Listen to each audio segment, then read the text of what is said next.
We start with a roughed up looking bloke who takes a pussy out of his jacket. And I can totally relate, for I also keep a fleshlight on me at all times. But anyway, the coppers ask who the frig he is, and we smash cut to the opening title card telling us he's a nobody, which is fully evidenced by a monotonous montage what goes on for friggin' hours, showing us his weekly routine and how painfully dull his life is. And we're talking duller than an episode of Rings of Power, mate. Bruh. Anyway, on one such routine night, he gets up to get a glass of water before discovering some masked peeps invading his gaff and doing all sorts of bad things. But before you can say, imagine bringing a golf club to a gunfight, a woman sticks a gat in his face and then robs his petty cash stash and jewellery. But he refuses to hand over his ring, and just as he notices a tattoo on her wrist, his son leaps at the male thug and wrestles with the robber, because he's clearly watched too much WWE and now thinks he's the Undertaker or something. So this nobody fella sees red and is about to literally smack a bitch up with a golf club, but pushes out because reasons, and tells his son to let him go like a right cuck. And so they escape, leaving his wife and son thinking he's a proper Mel. Turns out his name is Hutch, and we then get more montages of his super dull daily routine, and his wife moaning about how he keeps missing the garbage collection and shit. His family can barely look at him for not being able to protect them because he's such a wimp, and he's further humiliated at his office because it turns out he's employed by his in-laws, and his wife's brother totally gives him a gun and says next time, don't bring a putter to a fucking gunfight, bro. His father-in-law also says he can't accept his offer to buy the place off him because said offer was properly lame, and nowhere near enough Wonga to retire on and buy a fuck-off yacht in the Maldives. Or some shit. Weirdly, he then talks to a secret radio in his office and explains what happened last night to his mysterious buddy over the airwaves. He explains that he didn't actually pussy out, but rather spotted the gun that she was using was empty, and the pair of robbers were clearly more desperate than a hammer-wielding sex skimp trying to get out of Paul Pelosi's house. Anyway, the voice, however, says, don't do nothing stupid. So he rides a bus to his dad's place, who's more monosyllabic than any character played by Jason Momoa, and said daddy fella randomly says that he remembers who his son used to be, which seems to spark something in Hutch. Or maybe it's just gas. That evening, his daughter is upset because her kitty cat bracelet is missing, and she reckons the burglars must have nicked it when they raided the petty cash stash and shit. Something then seems to snap in this fella who's a real nobody, and he retrieves a gun from his dad's gaff and also his old fake FBI badge. Then we get another montage of him riding buses and visiting tattoo parlours, looking for that girl with the not a dragon tattoo. And after one shot totally sees through the fake FBI badge, they hilariously give him the info needed about the girl because they recognise his own tattoo, signifying him as a veteran badass. So he breaks into their house and demands his petty cash stash back, yo, because he had to smack up a ton of vending machines to build up that bowl of dollar bills. Oh, and he also demands his kid's kitty cat bracelet too. But because he's a bleeding heart liberal, he then remembers that they were just desperate.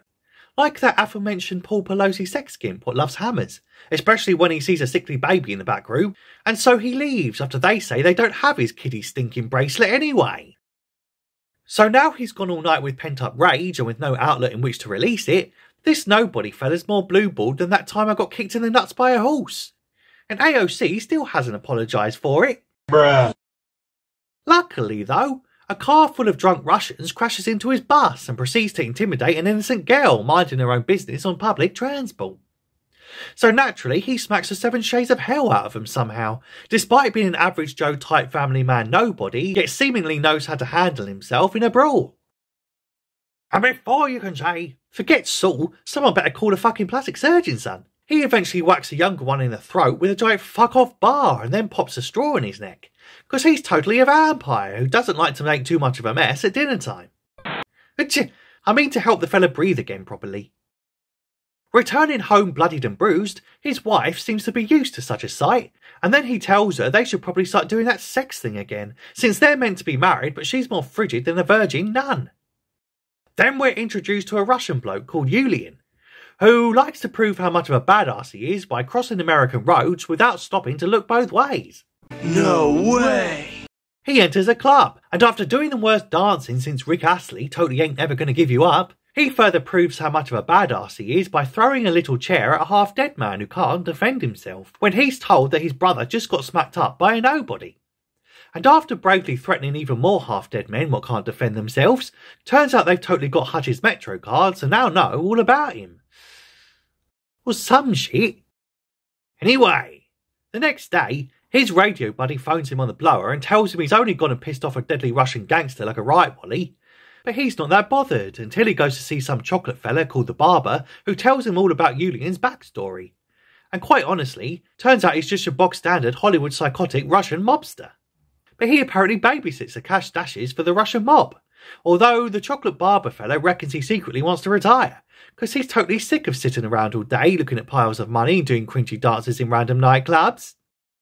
But turns out Yulian has been doing some more digging on Hutch, and discovers he's a legendary ex-assassin type, who's notorious at winning battles to the death despite bringing golf clubs to gunfights. That evening, Hutch serves up his famous lasagna to his family, because he's got a new lease of life after finally releasing his pent-up aggression by thumping a bunch of drunk Russians on a bus. But unfortunately, a squad of sober Russians turn up at his gaff, and after locking his family in the secret high-tech basement he built years ago for this exact situation, proceeds to take most of them out, before getting a little sloppy and receiving an electric shock. And it looks like it's curtains for this number one nobody guy what clearly forgot to bring a golf club to a Russian hit squad fight. But luckily, he dislocates his thumb and escapes from the handcuffs, before setting off a fire extinguisher from inside the boot of a moving vehicle, without even caring about how dangerous that kind of behaviour can be. And he soon learns the hard way when the car immediately crashes and almost everyone dies. And he hilariously tries to tell one of the dying goons all about his backstory before realising no fucker cares, and this fella would rather meet the devil than listen to his incessant waffling. So he retrieves his family and sends them away, so he can focus on recounting his memoirs to some more dying goons. Bruh. Something about how he once let a target go before seeing him become a family man and getting super jealous and shit. So he decided to leave the killing game and totally do the same. And to show how successful he's been in living a quiet family life and getting out of said killing game, he proceeds to burn his old family house down with the dying goons inside. Oh, but not before he suddenly finds the little kitty cat bracelet from under the sofa what set the whole thing in motion. God, talk about irony. Meanwhile, Yulian sends his Russian goons to go kill that wrinkly fellow who looks like he could be a mad professor in a previous life. But Hutch's daddy is well prepared because reasons, and takes the pair down without even getting out of his seat. Hutch then gives a pile of gold bars to his in-laws and finally buys the family business, and sets about laying booby traps all around the place, whilst telling his radio buddy that he totally has a plan for stopping that naughty Russian what keeps going after his blood relatives.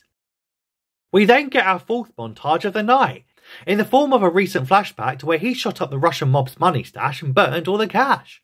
And it's presumably where he got all the gold bars to buy his father-in-law's hard-earned business and shit.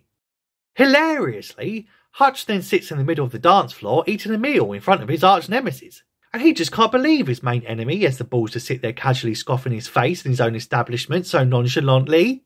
But turns out Hutch has been watching too much Dark Knight and has strapped a giant fuck-off bomb to his finger. Also hilariously, he simply offers for them both to go their separate ways now he's destroyed Yuli's cash stash and knows he's been wanting to get out of the game for years anyway. But Yulian can't just leave one enough alone, nor can he forgive him for making his brother breathe through a fucking straw and whistling from his throat every time he tries to sit up. So naturally, Yulian is so determined to prove his badass credentials that he goes straight after this nobody fella, and bravely walks across the road again without looking both ways, before being lured back to Hutch's new business place, that he literally just bought to now get shot up.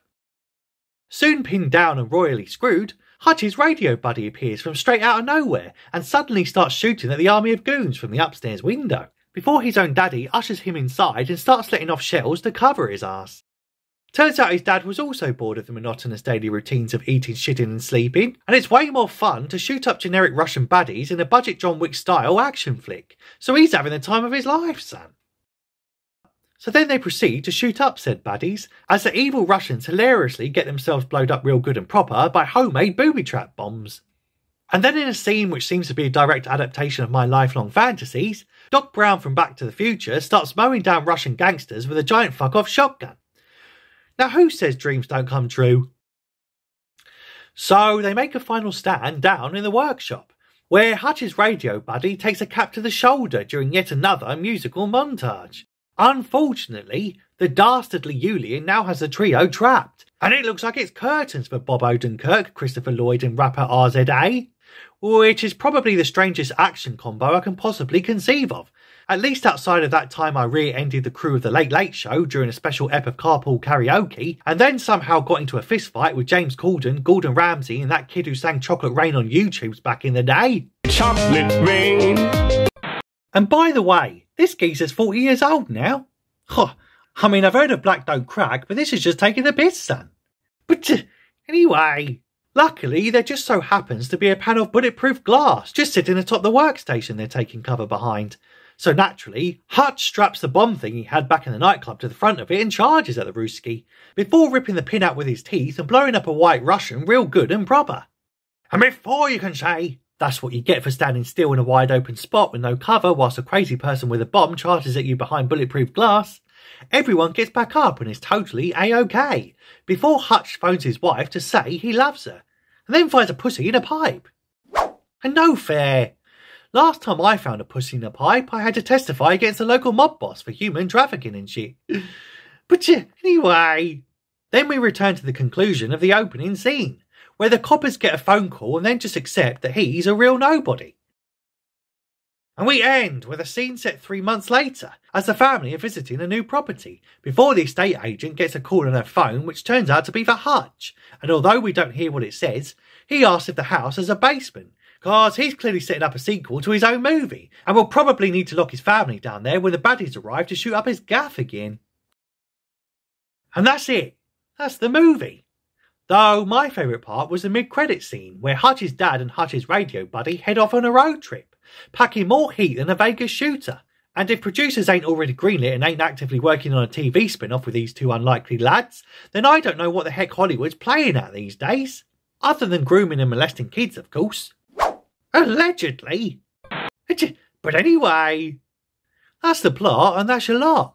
Considering that bell thing so you don't miss any future recaps. Say hello in the comments if you have time, and I'll see you in the next one.